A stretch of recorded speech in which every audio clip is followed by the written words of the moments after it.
আজ থেকে ১ মাস আগে আপনাদের সাথে এই গাছটির একটা শর্ট ভিডিও শেয়ার করেছিলাম। তাতে দেখিয়েছিলাম আমার এই গাছের কী অবস্থা হয়েছিল। একেবারে পাতা পচে যাচ্ছে তাই অবস্থা হয়ে গিয়েছিল। ১ মাস পরে সেই গাছের আবার পুনরায় দেখুন কত সুন্দরভাবে বৃদ্ধি হচ্ছে, পাতা ছেড়েছে এবং নতুন নতুন ফুলও আসছে। এইটি তার ৩ নম্বর ফুল। আমার বাগানে নিয়ে আসার পর এটি ৩ নম্বর ফুল। কত সুন্দর ফুটেছে দেখুন। এই ওয়াটার লিলিটা বসানোর পর আমি কিছু জিনিস অবজার্ভ করেছি যে এই ওয়াটার লিলি সূর্যের আলো পছন্দ করলেও মার্চ এপ্রিল মাসের যে রোদের টেম্পারেচার তার পক্ষে নেওয়া সম্ভব নয়, বিশেষ করে এই ট্রপিক্যাল ওয়াটার লিলির ক্ষেত্রে। হার্ডি ওয়াটার লিলি হয়তো সারভাইভ করে যাবে, কিন্তু এই ট্রপিক্যাল ওয়াটার লিলির ক্ষেত্রে এটা সহ্য করে নেওয়াটা একটু মুশকিল। সেই কারণেই তার পাতাগুলো এইভাবে পচে যাচ্ছিল।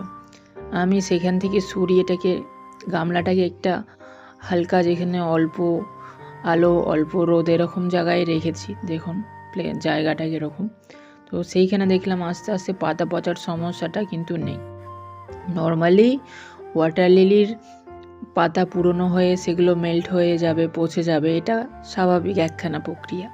কিন্তু যেসব ওয়াটার লিলির পাতাগুলো 1 দিন 2 দিন বয়স হয়েছে সেইগুলো যদি পচন ধরে যায়, তাহলে বুঝতে হবে এই ওয়াটার লিলিটার এই পচনটা কিন্তু স্বাভাবিক মোটেও নয়। এছাড়াও অনেক কারণে ওয়াটার লিলির পাতা পচতে পারে। অতিরিক্ত খাবার দেওয়ার ফলে, জল ঠিক মতো পরিষ্কার না থাকলে, সেই কারণেও কিন্তু ওয়াটার লিলির এই পাতা পচে যায়। এই জায়গাতেই আমার আগে ওই ওয়াটার লিলিটা ছিল। আমি এখান থেকে ওটাকে সরিয়ে রাখি অন্য জায়গায়, তো বেশ ওখানে ভালো গ্রো করেছে। দেখুন এইখানের গাছের অবস্থাটা, একে একে প্রায় সব পাতাই পচতে থাকছে, আর এইভাবে গাছটির অবস্থা হয়ে যাচ্ছে।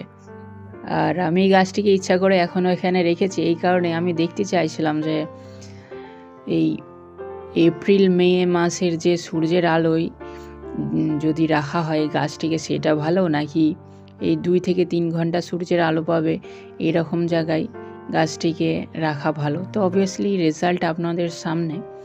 তো শেডি এরিয়ায় যেটা রাখা আছে, যেখানে 2 থেকে 3 ঘন্টা সূর্যের আলো পাচ্ছে আর বাকি টাইমটা ইনডাইরেক্ট এরম সানলাইট পাচ্ছে, সেখানে গাছের গ্রোথও ভালো হচ্ছে, আবার ফুলও হচ্ছে।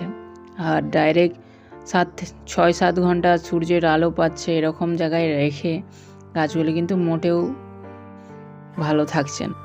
তো আপনাদেরও যদি ওয়াটার লিলিতে এরকম পাতা পচার সমস্যা থাকে, তাহলে আপনারা একবার চেক করে দেখতে পারেন যে সূর্যের অতিরিক্ত তাপের জন্য গাছগুলোর পাতা এইভাবে নষ্ট হয়ে যাচ্ছে না তো।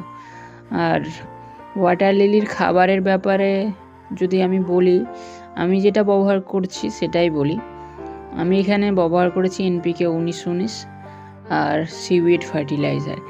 NPK 19-19 একটা কেমিক্যাল ফার্টিলাইজার, আর ওয়াটার লিলি, বিশেষ করে ট্রপিক্যাল ওয়াটার লিলি, যে খাবার যদি মাত্রা অতিরিক্ত হয়ে যায় সেক্ষেত্রে কিন্তু গাছগুলোর খুবই সমস্যা হতে পারে।